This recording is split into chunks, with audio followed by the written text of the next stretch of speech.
Forte mobilisation de la classe ouvrière ce vendredi 26 août 2022 à la Bourse du Travail à Cotonou. Sur initiative de la centrale des syndicats autonomes du Bénin, CSA Bénin, ces travailleurs sont venus rappeler aux dirigeants béninois que la question de la cherté de la vie est toujours une réalité. Est-ce que vous n'avez pas faim, chers camarades? Est-ce que ce n'est pas difficile aujourd'hui d'aller dans le marché? Est-ce qu'il n'y a pas de tensions qui se créent au sein des ménages parce qu'il y a des choses qui sont rendues difficiles par des gens qui devraient veiller à ça? Ouais ou faux? Il est temps que la souffrance silencieuse cesse et que la souffrance devienne bruyante, tellement bruyante qu'elle doit empêcher les gens de dormir, qu'elle doit les empêcher d'aller en vacances parce que nous souffrons. Le peuple souffre, a laissé entendre le camarade Anselme Moussou. Et l'idée première de cette conférence est de rompre le silence et réclamer ses droits à travers le principe de l'unité qui consiste à faire non seulement les choses ensemble, mais aussi et surtout à accompagner ce que l'autre fait. La Confédération générale des travailleurs du Bénin s'est jointe à la CSA Bénin pour porter plus haut et plus loin le cri des travailleurs béninois.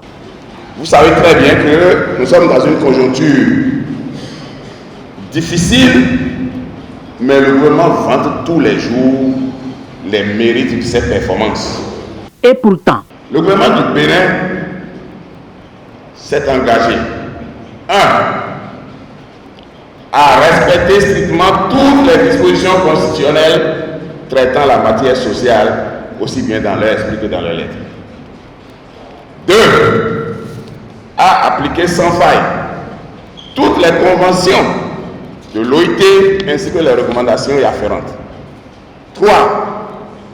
Le respect des conditions de l'engagement, c'est-à-dire son engagement solennel lors de la prestation de serment, où il a lui-même librement décidé de placer son quinquennat sous le signe social. Évidemment, il s'est engagé par là à appliquer tous les accords que nous avons eus au cours des négociations. Il a accepté également de relever le SMIC, je crois que c'est ça la dernière décision, de rendre effective donc la révalorisation du salaire à compter de novembre, il a dit. Mais nous ne sentons pas venir cette démarche-là.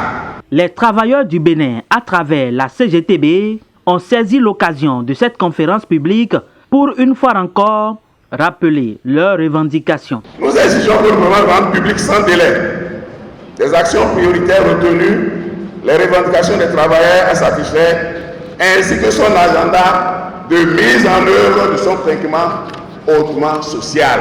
Nous avons le droit de savoir ce qu'il veut faire pour qu'on décide ensemble qu'on ouvre des négociations sur cet agenda et sur les priorités sociales qu'il a retenues. La mise en place d'un comité tripartite de suivi et de revue périodique de l'exécution de cet agenda social.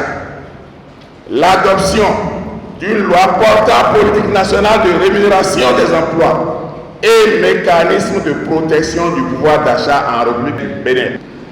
L'adoption d'une politique nationale cadre génératrice de champions nationaux pour le secteur privé, parce qu'il faut également fouetter l'entrepreneuriat privé pour que nous puissions générer des ressources.